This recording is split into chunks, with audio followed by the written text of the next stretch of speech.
नमस्कार दोस्तों, धीरज online study में आप लोगों का स्वागत है। दोस्तों, आज के वीडियो में हम लोग जीके के मोस्ट इम्पॉर्टेंट क्वेश्चन पर डिस्कस करेंगे जो आपके आगामी परीक्षा के लिए महत्वपूर्ण है। तो आइए वीडियो प्रारंभ करते हैं। और आज का पहला प्रश्न है कि किस पर्वत के तिब्बती नाम का अर्थ विश्व की देवी माँ है? ऑप्शन है Nanga Parbat, option B Mount Everest, option C Kanchenjunga या ऑप्शन डी मकालू। इनमें से बताइए सही जवाब क्या है। देखिए, सही जवाब है ऑप्शन बी माउंट एवरेस्ट। देखिए, माउंट एवरेस्ट को तिब्बत की भाषा में चोमोलंगमा, विश्व की देवी माँ के नाम से जाना जाता है। ठीक, देखिए, माउंट एवरेस्ट हिमालय पर्वत श्रृंखला की एक चोटी है। यह नेपाल और चीन के स्वायत्त क्षेत्र तिब्बत के बीच स्थित है। इसे पृथ्वी का सबसे ऊंचा बिंदु माना जाता है और जिसकी ऊंचाई 8,849 मीटर है। ठीक, देखिए, माउंट एवरेस्ट पर चढ़ने वाले प्रथम व्यक्ति एडम हिलेरी थे, जो न्यूजीलैंड के पर्वतारोही थे। ठीक, अगला क्वेश्चन है, विश्व स्नूकर चैंपियनशिप 2022 का खिताब किसने जीता? ऑप्शन है रानी ओ सुलिवन, ऑप्शन बी है मार्क सेल्वी, ऑप्शन सी है शॉन मर्फी या ऑप्शन डी स्टुअर्ट विंधन। इनमें से बताइए सही जवाब क्या है। देखिए, सही जवाब है ऑप्शन ए रानी ओ सुलिवन। देखिए, विश्व स्नूकर चैंपियनशिप 2022 का खिताब इंग्लैंड के रानी ओ सुलिवन ने जीता। ठीक, देखिए, उन्होंने फाइनल में जूड ट्रम्प को 18-13 से हराकर यह खिताब जीत लिया। ठीक, देखिए, यह टूर्नामेंट वर्ल्ड स्नूकर टूर द्वारा आयोजित किया गया था। ठीक, देखिए, रोनी सुलिवन का यह 7वां विश्व स्नूकर चैंपियनशिप का खिताब था। ठीक, अगला क्वेश्चन है, ऑस्कर जीतने वाले प्रथम भारतीय कौन थे? ऑप्शन है Bhanu Athaiya, option B Dilip Kumar, option C Manoj Kumar या ऑप्शन डी आमिर खान। इनमें से बताइए सही जवाब क्या है। देखिए, सही जवाब है ऑप्शन ए भानु अथैया।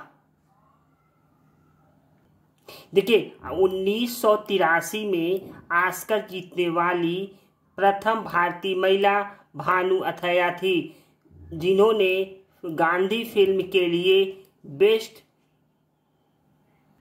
कॉस्ट्यूम डिजाइन कर ये अवार्ड जीता था। ठीक है, अगला क्वेश्चन है, नीति आयोग के उपाध्यक्ष किसे नियुक्त किया गया है? ऑप्शन है डॉक्टर बेरी सुमन, ऑप्शन बी है ब्रजराज शर्मा, ऑप्शन सी है विजय पाल शर्मा या ऑप्शन डी संजय अरोड़ा। इनमें से बताइए सही जवाब क्या है। देखिए, सही जवाब है option A doctor Suman berry.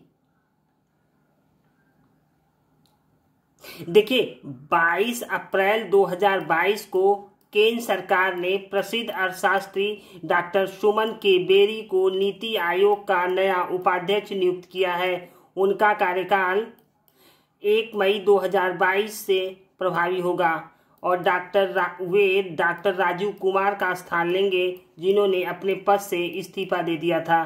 ठीक, देखिए, नीति आयोग का गठन 1 जनवरी 2015 को केंद्रीय मंत्रिमंडल के एक संकल्प के माध्यम से किया गया था।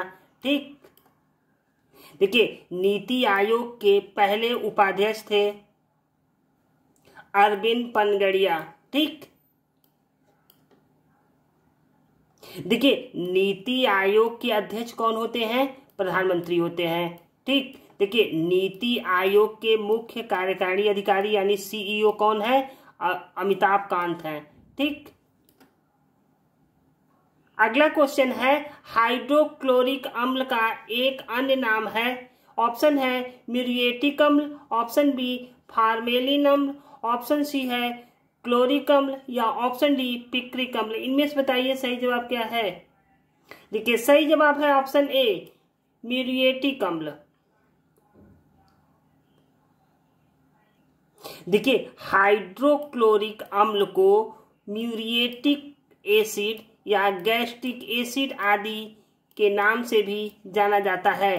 ठीक, देखिए हाइड्रोक्लोरिक अम्ल एक अकार्बनिक अम्ल है। ठीक है, देखिए हाइड्रोजन क्लोराइड गैस के जलीय विलयन को हाइड्रोक्लोरिक अम्ल कहते हैं। ठीक है, अगला क्वेश्चन है स्वेज नहर की कुल लंबाई कितनी है? ऑप्शन है 165 kilometre, option B 178 kilometre, option C 190 kilometre या ऑप्शन डी 193 किलोमीटर। इनमें से बताइए सही जवाब क्या है। देखिए सही जवाब है ऑप्शन डी 193 किलोमीटर। देखिए स्वेज नहर जब बनाई गई थी तब उसकी लंबाई 164 किलोमीटर थी और गहराई 8 मीटर थी, लेकिन कई विस्तार के बाद इसकी कुल लंबाई 193.3 मीटर और गहराई 24 मीटर हो गई। ठीक, देखिए स्वेज नहर भूमध्य सागर और लाल सागर को जोड़ती है और मूल रूप से यूरोप और एशिया को भी जोड़ती है। ठीक, देखिए स्वेज नहर किस देश में स्थित है? स्वेज नहर मिस्र में स्थित है। ठीक, अगला क्वेश्चन है भारत के पहले इथेनॉल संयंत्र की स्थापना कहाँ पे की गई? ऑप्शन है भोपाल, ऑप्शन बी पुड़िया, ऑप्शन सी हैदराबाद या ऑप्शन डी पुणे। इनमें से बताइए सही जवाब क्या है। देखिए सही जवाब है ऑप्शन बी पुड़िया।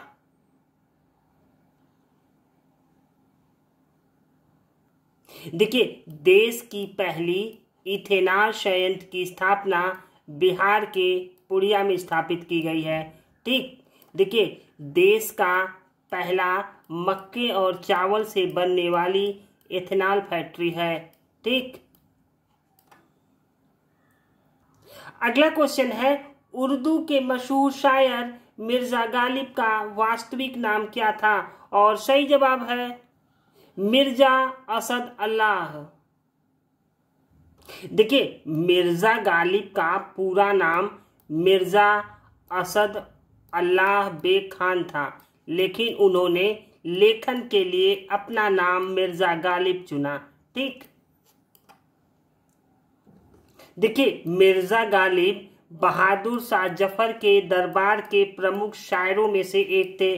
ठीक, उनकी प्रतिभा को देखते हुए बादशाह ने उन्हें दबीर उल मुल्क के खिताब से नवाजा था। ठीक है, अगला क्वेश्चन है 12वीं शताब्दी के आरंभ में दिल्ली पर किसका शासन था? ऑप्शन है गुलाम वंश, ऑप्शन बी सैयद वंश, ऑप्शन सी लोदी वंश या ऑप्शन डी तोमर वंश। इनमें से बताइए सही जवाब क्या है। देखिए सही जवाब है ऑप्शन डी तोमर वंश। देखिए 9वीं शताब्दी से 12वीं शताब्दी के दौरान दिल्ली के तोमर राजपूतों ने शासन किया। ठीक, देखिए तोमर राजपूतों ने दिल्ली, हरियाणा, उत्तर प्रदेश, मध्य प्रदेश, राजस्थान के कुछ हिस्सों पर शासन किया। ठीक, अगला क्वेश्चन है शोम्पेन कहाँ का असुरक्षित आदिवासी समूह है? ऑप्शन है अंडमान एंड निकोबार द्वीप समूह, option B Mizoram, option C Meghalaya या ऑप्शन डी झारखंड। इनमें से बताइए सही जवाब क्या है। देखिए सही जवाब है option A Andaman and Nicobar द्वीप समूह। देखिए शोम्पेन आदिवासी अंडमान एवं निकोबार द्वीप समूह में निवास करने वाले आदिवासी हैं। ठीक है, देखिए शोम्पेन आदिवासी समूह को पाषाण युग के समय के बचे आखिरी आदिवासी समूहों में से एक माना जाता है। ठीक, अगला क्वेश्चन है सारगैसो सागर कहाँ स्थित है? ऑप्शन है उत्तरी अटलांटिक महासागर, ऑप्शन बी है दक्षिणी अटलांटिक महासागर, ऑप्शन सी हिंद महासागर या ऑप्शन डी दक्षिणी हिंद महासागर। इनमें से बताइए सही जवाब क्या है। देखिए सही जवाब है ऑप्शन ए उत्तरी अटलांटिक महासागर। देखिए, उत्तरी अटलांटिक महासागर में 20 डिग्री से 40 डिग्री उत्तरी अक्षांश तथा 35 से 75 डिग्री पश्चिमी देशांतर के मध्य चारों ओर प्रभावित होने वाली जलधाराओं के मध्य स्थित शांत एवं स्थिर जल क्षेत्र को सारगैसो सागर के नाम से जाना जाता है। देखिए, सारगैसो सागर की एक अन्य विशेषता यह है कि यहाँ जमीन नहीं होने के बावजूद बड़ी मात्रा में सारगैसो घास पैदा होती है। ठीक, अगला क्वेश्चन है, किताब उल हिंद किस भाषा में लिखी गई थी? ऑप्शन है उर्दू भाषा, ऑप्शन बी अरबी भाषा, ऑप्शन सी तुर्की भाषा या ऑप्शन डी फारसी भाषा। इनमें से बताइए सही जवाब क्या है। देखिए, सही जवाब है ऑप्शन बी अरबी भाषा। देखिए, किताब उल हिंद अरबी भाषा में लिखी गई थी और इसके लेखक थे अल बरूनी। यह एक विस्तृत ग्रंथ है जिसमें धर्म दर्शन के साथ साथ विज्ञान, खगोल, सामाजिक जीवन आदि के बारे में विस्तृत विवेचना की गई है। ठीक, देखिए, अल बरूनी महमूद गजनवी के साथ 11वीं शताब्दी में भारत आया था। ठीक, अगला क्वेश्चन है, कालपोंग जल विद्युत परियोजना अवस्थित है? ऑप्शन है Nagaland, option B Assam, option C Mizoram या ऑप्शन डी अंडमान निकोबार द्वीप समूह। इनमें से बताइए सही जवाब क्या है। देखिए, सही जवाब है ऑप्शन डी अंडमान निकोबार द्वीप समूह। देखिए, कालपोंग जल विद्युत परियोजना अंडमान निकोबार की पहली जल विद्युत परियोजना है। ठीक, देखिए, यह परियोजना कलपोंग नदी पर स्थित है और जिस पर 5.2 मेगावाट की विद्युत परियोजना लगाई गई है। ठीक, अगला क्वेश्चन है, जालिम हुमायूं के नाम से प्रसिद्ध शासक किस वंश से संबंधित था? ऑप्शन है बहमनी वंश, ऑप्शन बी खिलजी वंश, ऑप्शन सी गुलाम वंश या ऑप्शन डी सैयद वंश। इनमें से बताइए सही जवाब क्या है। देखिए, सही जवाब है ऑप्शन ए बहमनी वंश। देखिए, जालिम हुमायूं के नाम से प्रसिद्ध शासक बहमनी वंश से था। ठीक,